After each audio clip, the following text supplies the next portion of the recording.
जय संविधान जय भारत। मी ॲडव्होकेट हर्षवर्धन नाथभजन या माध्यमातून तुमच्याशी संवाद साधण्याचं महत्त्वाचं कारण हे 17 मे 2023लाच केंद्र शासनाकडून तिसऱ्यांदा सचिव पदासाठी भरती करण्यात आलेली आहे।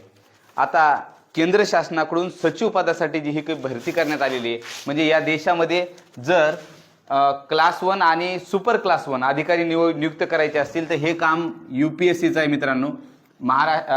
केंद्रीय लोकसेवा आयोग याची भरती करत असतं आणि हे UPSCच्या द्वारे तापून सलाखून निघालेले जे काही अधिकारी आहेत म्हणजे फार सुपर ब्रेन आहेत।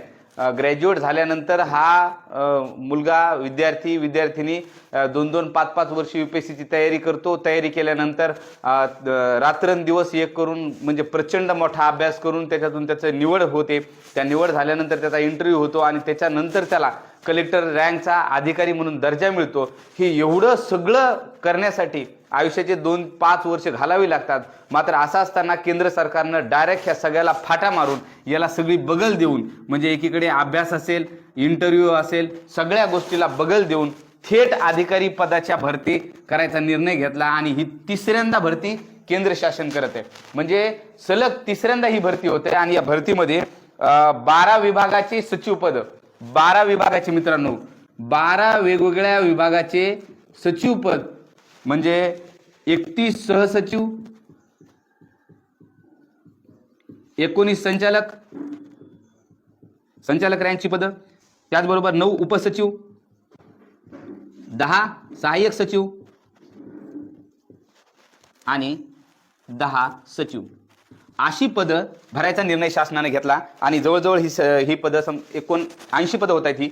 तर ही सगळी सुपर क्लास 1 अधिकाऱ्याची पदं आहेत ज्या पदासाठी UPSC मार्फत जो कलेक्टर रँकचा अधिकारी व्हायचा हा कलेक्टर रँकच्या अधिकाऱ्याचं 10-20 वर्षानंतर 30 वर्षानंतर प्रमोशन व्हायचं आणि ही प्रमोशन मधून नियुक्त व्हायची पदं ही सगळी पदं प्रमोशन मधून भरल्या जायची। वेगवेगळ्या मंत्रालयातली अपर दर्जाची पदं आहेत आणि हे करत असताना मोदी सरकारनं डायरेक्ट ही पदं थेट मुलाखतीविना म्हणजे कुठल्याही परीक्षेविना घ्यायची ठरवलेली आहेत। आणि मग जर असं असेल तर UPSCचा अभ्यास करणारा जो आमचा विद्यार्थी आहे जो डोळ्यामध्ये तेल टाकून रात्रंदिवस अभ्यास करतोय त्याचं काय भविष्य असणार आहे त्याच्या तोंडाला पान पुसायचं काम या सरकारने केलेलं आहे। आणि हे करत असताना डायरेक्ट जे त्यांच्या मर्जीतली लोक आहेत म्हणजे उद्योगातली असतील, व्यवसायातली असतील, त्यांच्या मर्जीतली लोक, कुठलाही अनुभव नसणारी लोक ह्या लोकांना डायरेक्ट नियुक्त करायचा निर्णय केंद्र सरकारने घेतला आणि म्हणून ह्या निर्णयाचा आपण धिक्कार करायला पाहिजे, जाहीर निषेध करायला पाहिजे। असं असताना सुद्धा या देशातील बेरोजगार मोठ्या प्रमाणातून रस्त्यावर उतरलेले दिसत नाहीत किंवा याचा विरोध करताना दिसत नाहीत।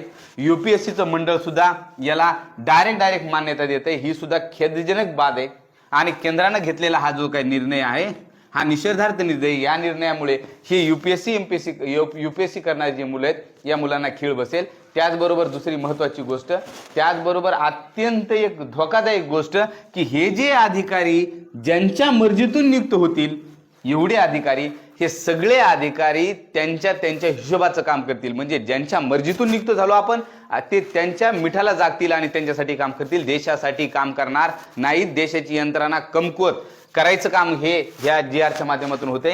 हे UPSCतून जो विद्यार्थी निघालेला आहे हा गुणवत्तापूर्ण विद्यार्थी आहे।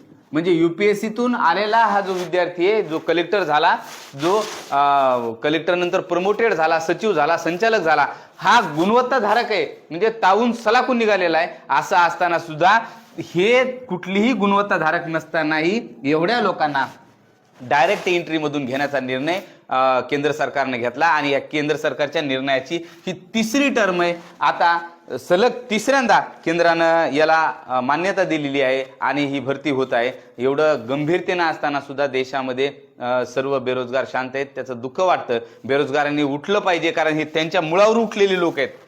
बेरोजगारांनी जागा झालं पाहिजे कारण हे जर तुम्ही जागे झाल्या नाहीत तर तुम्हाला अंधकारमय दरीत ढकलण्यासाठी हे सगळं काम करतायत आणि याच सचिवाच्या माध्यमातून 62,000 शाळा खाजगीकरणाचा निर्णय येतो, यांच्या माध्यमातूनच कंत्राटीकरणाचा निर्णय येतो। आज थेट शिक्षकापासून शिपायापर्यंतची पदं कंत्राटी केलेली आहेत, इंजिनियर पासून मंत्रालयातली लिपिकपर्यंतची पदं कंत्राटी केलेली आहेत। इतके भयंकर निर्णय येत आहेत म्हणून आपण जागं झालं पाहिजे आणि आज परत एकदा क्रांतीची हाक दिली पाहिजे आणि ह्या लोकांना वेळीच धडा शिकवला पाहिजे। जर व्हिडिओ आवडला तर नक्की शेअर करा। धन्यवाद। जय संविधान जय भारत।